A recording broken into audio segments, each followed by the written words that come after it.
Hello नमस्कार guys, कैसे हो आप सब? उम्मीद करेंगे मस्त मजे में हो। मैं भी बिल्कुल मस्त मजे में। जैसे कि आप देख रहे हो, विज्ञान की क्लासे कंटिन्यू। कल पांचवा पार्ट नहीं हुआ था, यानी हुआ था उसके पहले दिन। आज छठवां पार्ट देखेंगे। छठवें पार्ट का नाम है ऊतक। क्या? छठवें पार्ट का नाम है ऊतक। कोशिका के बाद आ रहा है ऊतक। तो देखना, थ्योरेटिकल पार्ट है। ऊतक कहते हैं कि चाहे पहला हेडिंग यही होगा कि ऊतक किसे कहते हैं या ऊतक क्या है। तो बात कर लेते हैं ऊतक। ऊतक कोशिकाओं या कोशिकाओं का वह समूह है जिनका, यानी ऊतक कोशिकाओं का वह समूह है जिनकी संरचना एक समान हो और कार्य भी एक समान हो। कोशिकाओं का वह समूह, कोशिकाओं का कोशिकाओं का वह समूह कोशिकाओं का वह समूह जिनकी जिनकी संरचना संरचना व कार्य एक समान हो। कार्य एक समान हो तो उन्हें क्या कहते हैं? ऊतक कहेंगे। अब बात आगे करेंगे कि ऊतक एक कोशिकीय या बहुकोशिकीय जीवों में ऊतक है वो श्रम विभाजन का कार्य करते हैं। शरीर के अंदर ऐसी अनेक कोशिकाएं जो एक ही तरह के कार्य को संपन्न करने में दक्ष होती है। तो आगे क्वेश्चन पूछा जाएगा कि बहुकोशिकीय जीवों में ऊतक का कार्य है तो श्रम विभाजन। समझ में आ रहा है? उसके आगे फिर क्वेश्चन करते हैं या आगे वाला टॉपिक देखेंगे। शरीर के अंदर एक निश्चित कार्य एक निश्चित स्थान पर कोशिकाओं के एक विशिष्ट समूह द्वारा निश्चित कार्य और निश्चित कोशिकाओं द्वारा एक विशिष्ट या कोशिकाओं के एक विशिष्ट समूह द्वारा संपन्न करवाया जाता है, जिसे क्या कहते हैं? हम ऊतक कहते हैं। कोशिकाओं का ये समूह ऊतक कहलाता है। उसके आगे वे कोशिकाएं जो आकृति में एक समान हो तथा कार्य को एक साथ संपन्न करती है। सभी कोशिकाएं क्या आकृति में तो एक समान होती है, लेकिन कार्य को एक साथ मिलकर संपन्न करवाती है। अब आगे हैं पौधे और जंतु एक ही तरह के उत्कों से बने होते हैं? तो नहीं, पौधे और जंतु अलग अलग उत्कों से बने होते हैं। क्योंकि पौधे गति नहीं करते, जबकि जंतु क्या करते हैं? गति करते हैं। पौधे एक जगह स्थिर रहते हैं और पौधों में पाई जाने वाली कोशिकाएं या जो भी कोशिकाओं से मिलकर बने होते हैं ऊतक, तो वो मृत कोशिकाओं से बने होते हैं और जंतुओं में जीवित कोशिकाओं से। तो देखो किस प्रकार अंतर है दोनों में। आप अंतर भी साथ के साथ लिखते जाना। पौधे स्थिर होते हैं, वे गति नहीं करते हैं क्योंकि उन्हें सीधा खड़ा होना होता है। अतः इनमें बड़ी मात्रा में सारा प्रदान करने वाले ऊतक होते हैं। ये सारा प्रदान करने वाले ऊतक मृत कोशिकाओं से बने होते हैं। तो ये क्या है? मृत कोशिकाओं। दूसरी ओर जंतु भोजन साथी तथा आश्चर्य खोज में इधर उधर विचरण करते हैं। ये पौधों को अपेक्षा ऊर्जा का अधिक उपभोग। अब बात कर लेते हैं कि पादप या पादप ऊतक में या पौधों में पाए जाने वाले पादप ऊतक क्या होते हैं? मृत कोशिकाओं से बने होते हैं। किससे? मृत कोशिकाओं से। जबकि जंतु में ऐसा नहीं होता है, उनके ज्यादा ऊर्जा का उपयोग होता है जो वो जीवित कोशिकाओं से मिलकर बने होते हैं। आगे जंतुओं के लिए अधिकांशतः ऊतक जीवित होते हैं। जंतु और पौधों के बीच उनकी वृद्धि के अनुरूप एक और भिन्नता होती है। वृद्धि के अलावा भी एक और भिन्नता होती है। कौन सी होती है? पौधों की वृद्धि कुछ क्षेत्रों में ही सीमित होती है। पौधों की वृद्धि क्या है? कुछ पादप पत्तियों तने आदि में ही कुछ क्षेत्रों में ही सीमित होती है। जंतु में ऐसा नहीं है। पौधे के कुछ ऊतक जीवन भर विभाजित होते रहते हैं। आपने देखा होगा कि पेड़ पौधों की टहनियां काट दी जाती है, वो भी जीवन पर्यंत चलता रहता है। ऐसे ऊतक कुछ क्षेत्रों में ही सीमित रहते हैं। ऊतकों की विभाजन क्षमता के आधार पर पौधों के ऊतकों का वर्गीकरण किया गया है। अब पौधों के ऊतकों का वर्गीकरण किस प्रकार किया गया है? वर्धी तथा विभोजक, वर्दी वाले अथवा विभोज्योतक तथा स्थायी ऊतक। दो प्रकार के विभोज्योतक और स्थायी ऊतक। कौन से? विभोज्योतक और स्थायी ऊतक। तो इसके बाद विभोज्योतक पढ़ेंगे।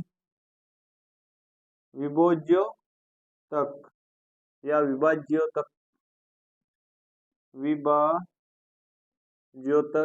और दूसरा कौन सा है? स्थायी ऊतक। दूसरा होता है स्थायी ऊतक। आगे बात कर लेते हैं संरचनात्मक संगठन जटिल और पौधों की अपेक्षा जटिल। वापस देखो, अंगों और अंग तंत्रों का संरचनात्मक संगठन पौधों की अपेक्षा जंतुओं में अति विशिष्ट एवं सीमित होता है। मूल अंतर जीवधारियों के दो महत्वपूर्ण समूह के जीवन यापन के विभिन्न तरीकों को दर्शाता है, विशेषकर इनके भोजन करने की प्रक्रिया, संगठनात्मक रूप, एक और पौधों में गहरी या गतिहीन अस्तित्व है। यानी वही बात कर ली जाती कि पादप क्या गति नहीं करते, जबकि जंतु गति करते हैं। पादपों के लिए मृत कोशिकाओं का ऊतक बना होता है, जबकि जंतुओं में जीवित कोशिकाओं का बना होता है। बाद में हम विभज्योतक की बात कर लेते हैं। तो आप इसको दो प्याज के द्वारा या प्रयोग में पढ़ा होगा कि जब प्याज को उल्टा या जड़ों के माध्यम से या जड़ों के अनुकूल पानी में डुबोकर रखा जाता है तो उसकी जड़ें है वो वृद्धि करती है। ऐसा सुना होगा, मूल में वृद्धि हो जाती है। पौधों में वृद्धि कुछ निश्चित क्षेत्रों में ही होती है। ऐसा विभाजित ऊतकों के उन भागों में पाए जाने के कारण होती है। ऐसे ऊतकों में या ऐसे ऊतकों को विभज्योतक कहते हैं कि जो भी जिन भागों में वृद्धि होती है उन भागों में विभज्योतक पाया जाता है। ऐसे ऊतकों को विभज्योतक कहते हैं। विभज्योतक की उपस्थिति उपस्थिति वाले क्षेत्रों के आधार पर इन्हें शीर्षरत तीन प्रकार के बांटा गए। कौन कौन से? पहला होता है शीर्षरत, शीर्षरथ या शीर्षस्थ। दूसरा कैम्बियम या पार्श्वी। दूसरा कौन सा है? पार्श्वीय या कैम्बियम। तीसरा अंतर्विष्ट। तीसरा कौन सा? अंतर्विष्ट, वो बाहर दिखाई नहीं देता है। ये तो शीर्ष पर, यानी ये तो शीर्ष पर पाया जाता है, ये पार्श्व में, और ये अंतर्विष्ट। तो इन तीनों में बांटा गया है। विभज्योतक के आधार पर तैयार नई कोशिकाओं में प्रारंभ में विभज्योतक की तरह ही होती है, लेकिन जैसे ही ये बढ़ती और परिपक्व होती है इनके गुणों में धीरे धीरे क्या होते हैं? बदलाव आते हैं और दूसरे ऊतकों में घटकों के रूप में विभाजित होते हैं। तो विभज्योतक का कुछ आपको चित्र बनाकर दिखाता हूँ कि किस प्रकार विभज्योतक में तीन प्रकार पाए जाते हैं। आप देखना।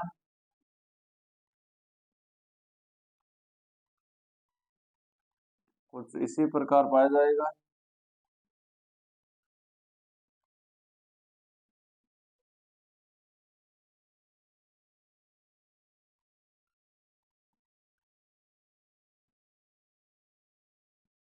ये दूसरा, फिर इसी प्रकार तीसरा, चलता जाएगा। फिर आपको देखना है कि किस प्रकार विभाजन होता रहता है। तो ये तो है शीर्षरत, यानी उसके सिर की तरफ आगे वृद्धि होना या सिर के शीर्षक भाग में वृद्धि होना, ऊपर वाले भाग में, शीर्ष अस्त भाग में विभज्योतक क्या पाया जाता है? विभज्योतक। दूसरा पार्श्वीय या पार्श्वीय, तो ये होगा कि नीचे से आपने देखा होगा कि पेड़ पौधे बड़े होते हैं तो ये पार्श्वीय होगा। कौन सा होगा? पार्श्वीय विभज्योतक। और ये अंतर्विष्ट होगा। क्या होगा? अंतर्विष्ट। अंतर्विष्ट।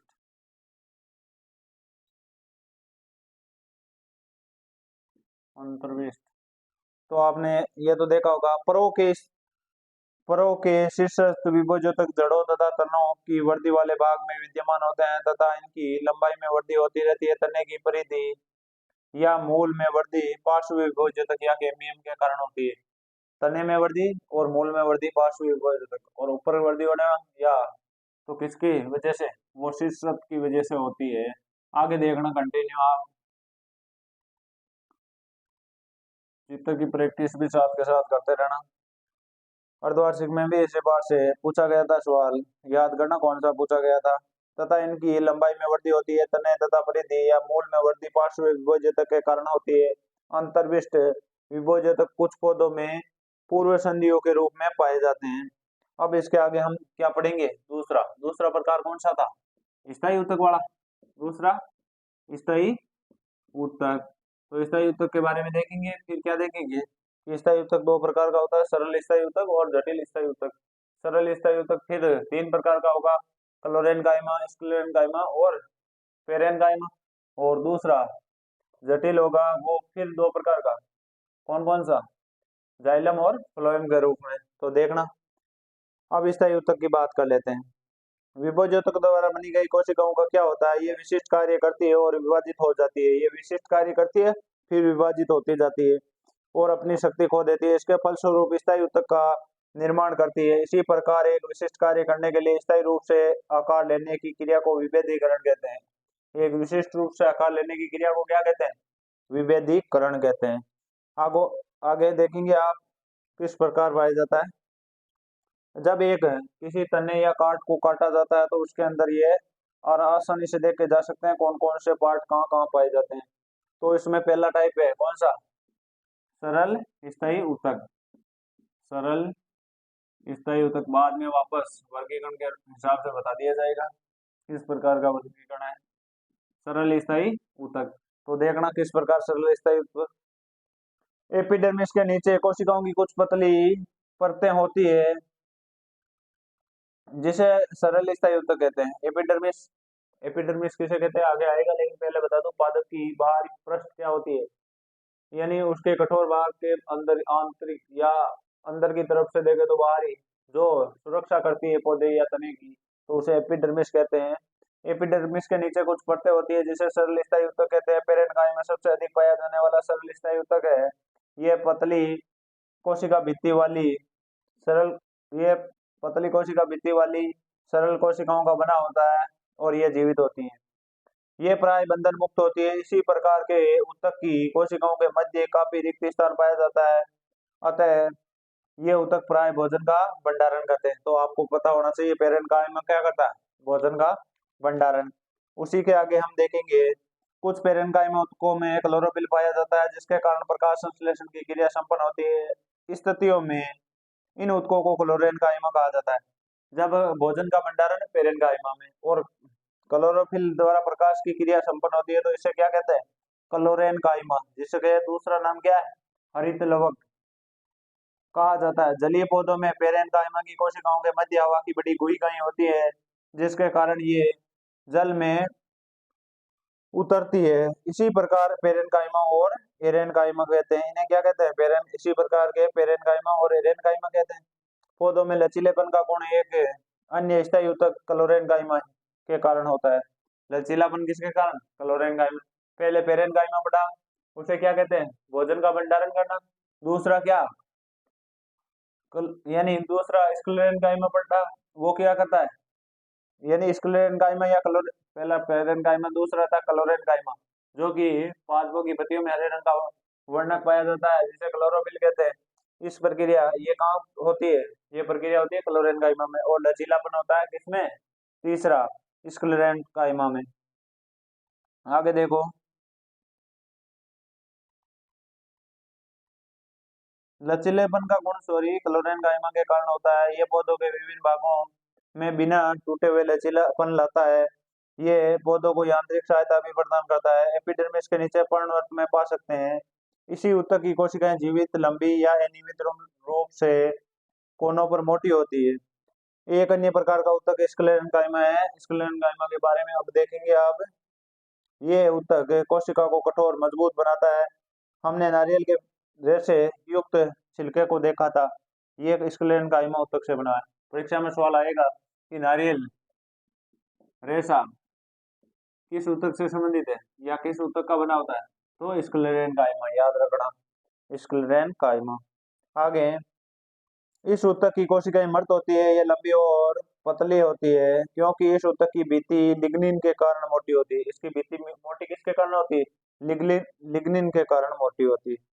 आगे देखना, वे कोशिकाएं या कोशिकाओं की सबसे बाहरी परत एपिडर्मिस। अब आप एपिडर्मिस के बारे में पढ़ो, नाम आया था एपिडर्मिस।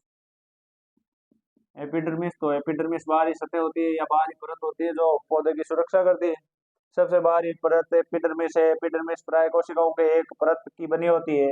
शुष्क स्थानों पर मिलने वाले पादपों में एपिडर्मिस मोटी हो सकती है जो जल के से यानी जल का नुकसान होने से बचाव है तो महत्वपूर्ण होती है। पौधों की पूरी सतह एपिडर्मिस से ढकी रहती है। पौधे की संपूर्ण सतह क्या होती है? एपिडर्मिस या सुरक्षात्मक कवच से ढकी होती है।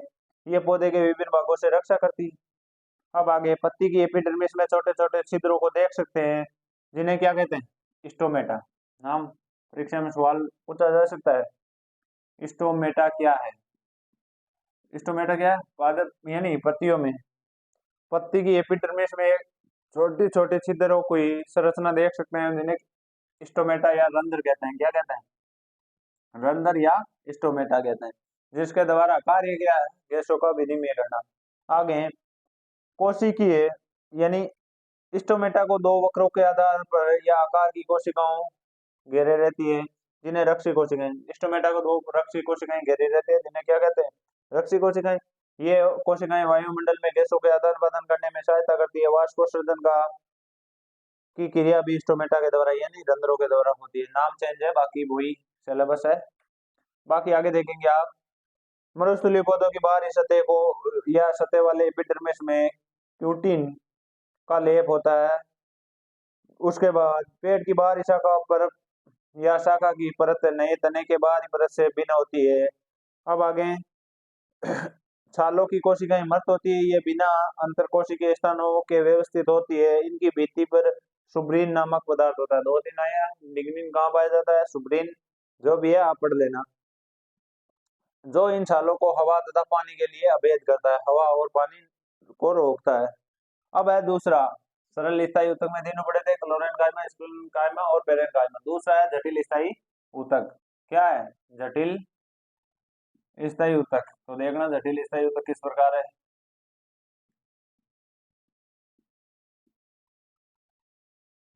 एक ही प्रकार की कोशिकाओं से बने हुए भिन्न भिन्न प्रकार के ऊतकों पर भिन्न भिन्न प्रकार के ऊतकों को क्या कहते हैं? जटिल स्थायी ऊतक। आगे देखेंगे जटिल ऊतक है यानी एक ही तरह के दिखाई देते हैं, ऐसे ऊतकों को साधारणतया स्थायी ऊतक या सरल स्थायी ऊतक कहते हैं। अन्य प्रकार के स्थायी ऊतकों को जटिल स्थायी ऊतक कहते हैं। जटिल स्थायी ऊतक एक से अधिक प्रकार की कोशिकाओं से मिलकर बने होते हैं। ये सभी एक साथ मिलकर एक इकाई की तरह कार्य करते हैं। क्या करते हैं? एक एकल इकाई की तरह कार्य करते हैं। जाइलम और फ्लोएम इसी प्रकार के जटिल इनके उदाहरण क्या है? यानी दो प्रकार के होते हैं, एक तो जाइलम और दूसरा दूसरा क्या है? फ्लोएम। अब इन दोनों का कार्य क्या है? जाइलम का कार्य होता है जल का परिवहन, नाम से याद रखना है, जल का परिवहन। दूसरा फ्लोएम का कार्य क्या होता है? फल यानी फलों से भोजन का परिवहन।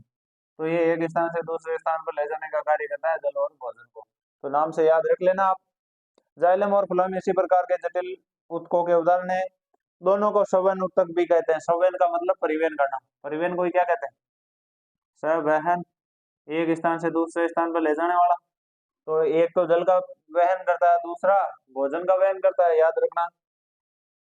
अब इसके आगे इन दोनों को ही वहन ऊतक कहते हैं। ये मिलकर श्रवण मंडल का निर्माण करते हैं। श्रवण ऊतक जटिल पादपों की एक विशेषता है जो कि स्थायी वातावरण में रहने के अनुकूल बनाती है। अब आप देखेंगे तने का एक भाग दिखाई देता है, यानी आपको चित्र में दिखाया गया है। जाइलम ट्रेकिया, वाइका, जाइलम पेरेनकाइमा और जाइलम फाइबर, ये जाइलम के कुछ पार्ट है से मिलकर बना होता है। जाइलम इन ट्रेकिया से, वाइका, जाइलम पेरेनकाइमा और फाइबर से बना होता है। ट्रेकिया एवं वाइका की कोशिका भित्ति मोटी होती है और इनमें से कई परिपक्व कोशिकाएं मृत होती है। ट्रेकिड और वाहिकाओं की संरचना नलिकाकार होती है। इनके द्वारा पानी और खनिज लवणों को ऊर्ध्वाधर से वहन होता है। मैंने बोला था ना, जाइलम से क्या? जल का परिवहन तो आ गया। दूसरा इसी प्रकार हम देखेंगे खनिज लवणों को ऊर्ध्वाधर। पेरेनकाइमा भोजन का संग्रहण करता है। जाइलम फाइबर मुख्यतः सहारा देने का कार्य करता है। फ्लोएम 5 प्रकार के हुए, उसमें भी 4 प्रकार थे, जाइलम में भी इसमें 5 है, याद रखना। सालनी कोशिका, सालनी नलिका, साथी कोशिका और फ्लोएम पेरेनकाइमा तथा फ्लोएम रेशो से मिलकर बना होता है। आगे देखते हैं आगे क्या है। सालनी नलिका छिद्रित भित्ति वाली एक नलिकाकार कोशिका होती है। फ्लोएम पतियों से भोजन को विभिन्न भागों तक फ्लोएम और जल को विभिन्न भागों तक जाइलम, याद रखना, ज्यादा कुछ बड़ी बात नहीं है। अब है सरल स्थायी ऊतकों को कितने भागों में? सरल को वापस कितने के? 3 भागों में बांटा गया है। कौन से? क्लोरीन कायमा, पेरेन कायमा और स्क्लेरन कायमा। फिर दूसरा सवाल पूछा गया, प्रो स्थित विभोज्योतक कहाँ पाया जाता है? तो आपने देखा होगा शीर्षक भाग में पाया जाता है। दूसरा, नारियल का रेशा किस ऊतक का बना होता है? तो अभी पढ़ा था, कौन सा ऊतक था? कौन सा ऊतक था? क्लोरीन कायमा था या कौन सा था? नारियल का रेशा बताना है, देखें। नारियल का रेशा स्क्लेरन काइमा का बना होता है, आपको पता नहीं है लेकिन। आगे देखो, फ्लोएम के संगठक, तो फ्लोएम के संगठक अभी बताए थे कौन सा, चालनी नलिका, साथी कोशिका, चालनी कोशिकाएं और फ्लोएम रेशे, फ्लोएम पेरेन्काइमा आदि। चालनी नलिका छिद्रित भित्ति वाली एक नलिकाकार कोशिका होती है जो फ्लोएम पत्तियों से भोजन को विभिन्न भागों तक पहुंचाने का कार्य करती है। आगे देखो, ये तो था आपका कौन सा, पादपों में पाए जाने वाले ऊतक। अब है जंतुओं में पाए जाने वाले। समझ में आ रहा है? ज्यादा थ्योरी वाला चैप्टर है तो थ्योरी को आपको याद करना है। वैसे आप याद कर रहे हो या आप याद पहले भी किया है अर्धवार्षिक में, इसी चैप्टर से सवाल आया था कौन सा, यही पादप ऊतकों में कितने प्रकार हैं, या सरल स्थायी ऊतक कितने प्रकार के, तो सरल और जटिल। सरल कितने हैं? 3, क्लोरेनकाइमा, पेरेन्काइमा, स्क्लेरेनकाइमा। अब है जंतु ऊतक। जंतु ऊतकों में सभी ऊतक की सारी कोशिकाएं क्या होती है? जीवित होती है। प्रत्येक कोशिका का कोई ना कोई निश्चित कार्य होता है। आगे देखते हैं हम, जैसे सांस लेना, छाती की गति को महसूस कर सकते हैं, शारीरिक अंग किस प्रकार कार्य करते हैं, इन्हें हम पेशीय कोशिकाएं कहते हैं। यानी हमारे पास कुछ विशेष कोशिकाएं होती है जिन्हें क्या कहते हैं? पेशीय कोशिकाएं। और पेशीय कोशिकाएं चिकनी और खुरदरी भी हो सकती है। अब आगे देखेंगे हमने, रक्त और पेशियां दोनों ही हमारे शरीर में पाए जाने वाले ऊतकों के उदाहरण है। अनेक कार्य के आधार पर इनको विभिन्न प्रकार के जंतु ऊतकों के या जंतु ऊतक माने गए हैं। एपिथेलियम ऊतक, संयोजी ऊतक, पेशीय ऊतक और तंत्रिका ऊतक। रक्त संयोजी ऊतक एक प्रकार का है तथा पेशीय ऊतक पेशीय ऊतक का है। प्रकार बताए हैं। पहला एपिथेलियम ऊतक, जंतु ऊतक में पहला कौन सा है? एपिथेलियम। एपिथीलियम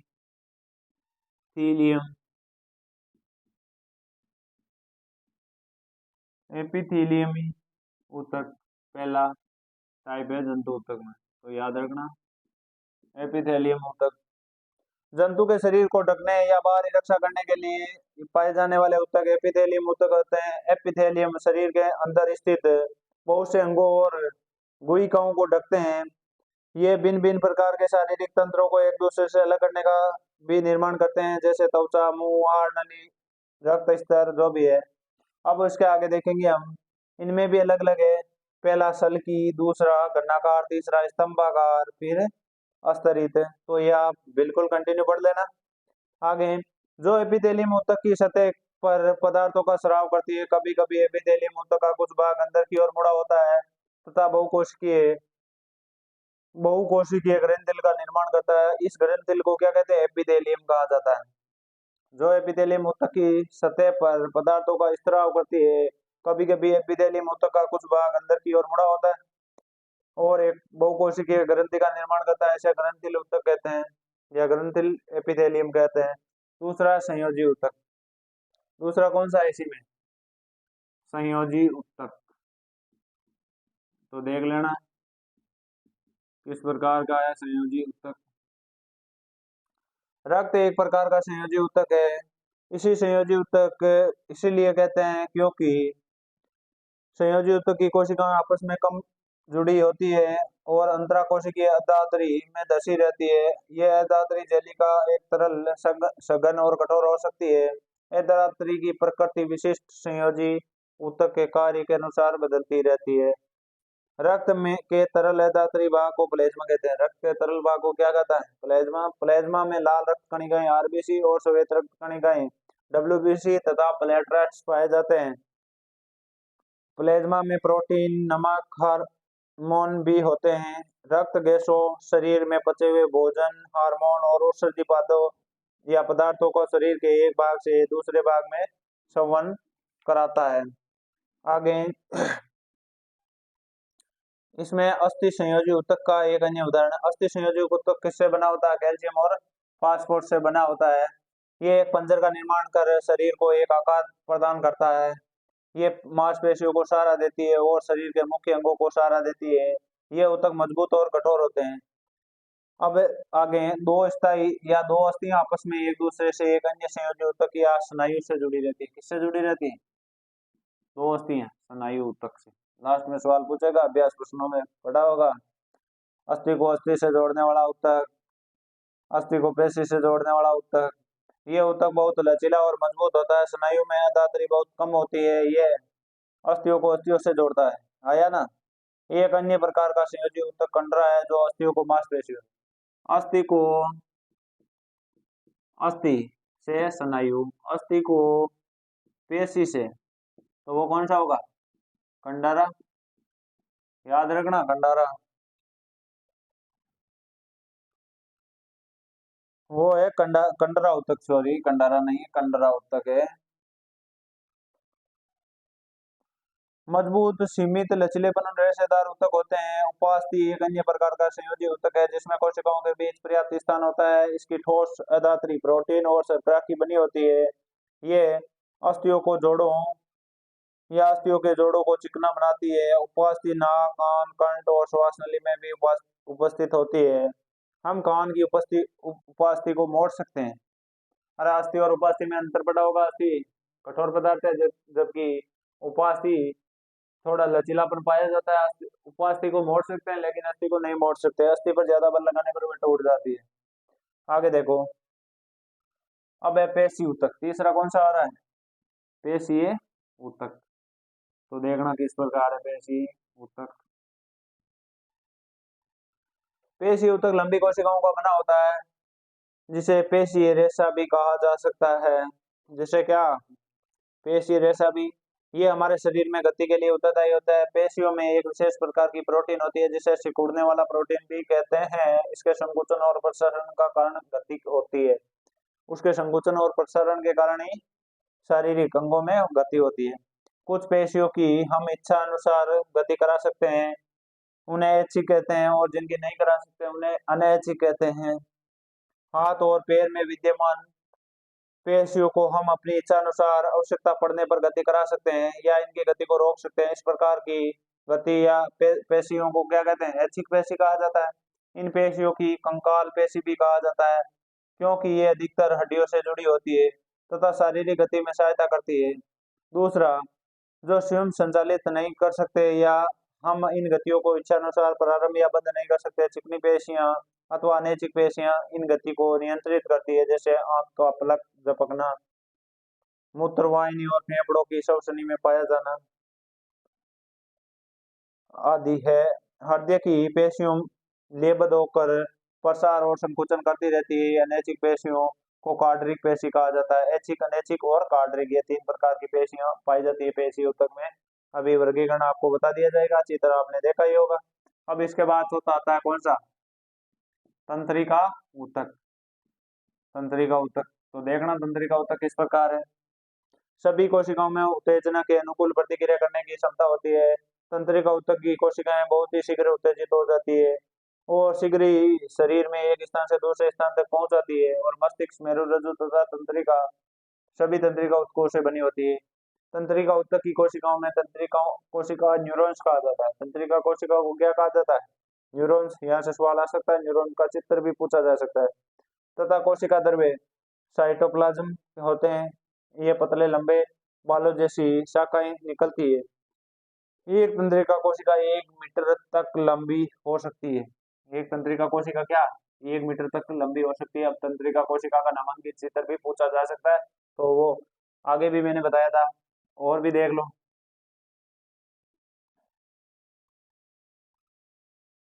समझ में आ रहा है? देखना देखे इस प्रकार है।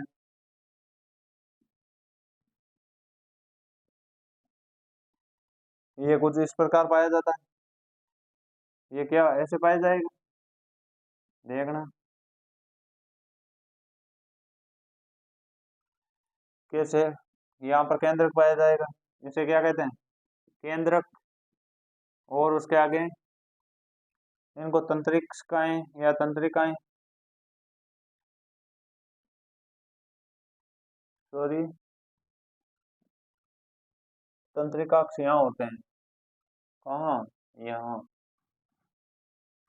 तंत्रिकाक्ष। इनको क्या कहते हैं? डेडाइट। इनको कहते हैं डेडाइट। और क्या होता है लास्ट में? कोशिका, कोशिकाएं, कोशिकाएं, कुछ इस प्रकार आपको इसको करना होता है। अब हृदय पेशी के 3 अभिलक्षण बताइए, ये आप बता सकते हो। न्यूरॉन दिखने में कैसा ऐसा दिखता है, तो आपको सभी को बताना है।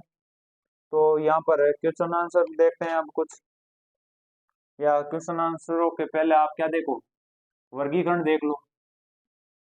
पाठ हमारा यहाँ पर समाप्त हो गया है। उम्मीद करेंगे कि आपको समझ में आया होगा। ज्यादा शॉर्ट में नहीं करवाया है, जो भी इम्पोर्टेंट था बता दिया गया है।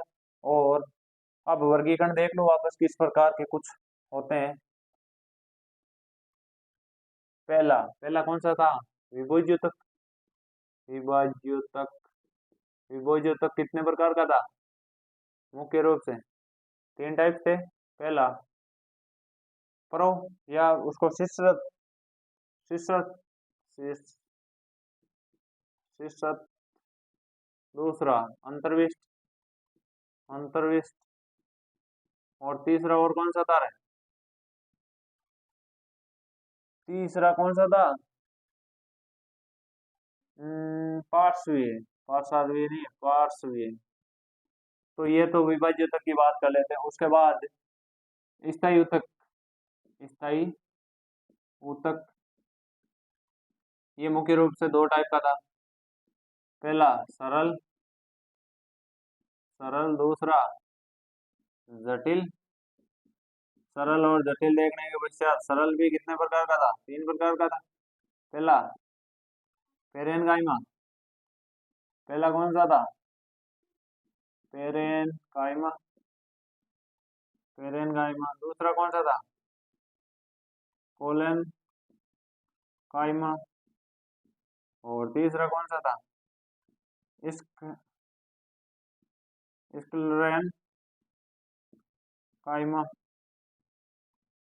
फिर बात कर लेते हैं जटिल की। तो जटिल कितने प्रकार का था, 2 प्रकार का था, जाइलम और फ्लोएम, जाइलम और फ्लोएम। तो यहाँ तक तो क्या कौन से पादप चल रहे थे, यहाँ तक तो वो चल रहे थे, कौन कौन से, पादप ऊतक। उसके बाद कौन से आए, उसके बाद आए जंतु ऊतक।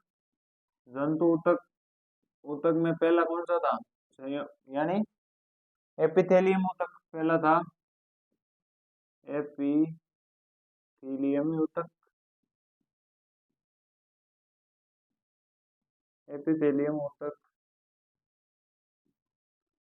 दूसरा कौन सा था, एपिथेलियम में भी घनाकार, सल्की, स्तंभाकार और स्तरीय सल्की, 4 थे, देख लेना। दूसरा था संयोजी। दूसरा कौन सा था, संयोजी। तो संयोजी देखना किस प्रकार है। संयोजी में अस्थि को अस्थि से जोड़ना था, सॉरी, संयोजी में यही थे, रक्त वगैरह। अस्थि को अस्थि से जोड़ना, अस्थि को पेशी से जोड़ना। फिर उसके बाद तीसरा था पेशीय। पेशीय कितने प्रकार का था, रेखित, रेखित या कार्डिक, या और कौन कौन सा, ऐच्छिक, अनैच्छिक और कार्डिक, यही था। ऐच्छिक, अनैच्छिक और कार्डिक। ऐच्छिक अनैच्छिक वही रेखित, अरेखित और कार्डिक बोला जाता है। रेखित, अरेखित, अरेखित और कार्डिक। कार्डिक यानी हड्डी पेशी, कार्डिक। उसके बाद तो क्या था, तंत्रिका था। जो तंत्रिका तो आप जानते ही हो। चौथा कौन सा था, तंत्रिका ऊतक। उम्मीद करेंगे कि आपको वीडियो अच्छा लगा होगा। वीडियो अच्छा लगे तो लाइक शेयर कमेंट जरूर करें। और किसी भी पार्ट में या कहीं पर भी प्रॉब्लम हो तो आप पूछ सकते हो, बिल्कुल। और कमेंट में बता सकते हो कि इसमें ऐसे ऐसे सुधार किए जाने चाहिए। तो धन्यवाद। वीडियो अच्छा लगे तो शेयर भी करना ना भूलें। बिल्कुल, धन्यवाद।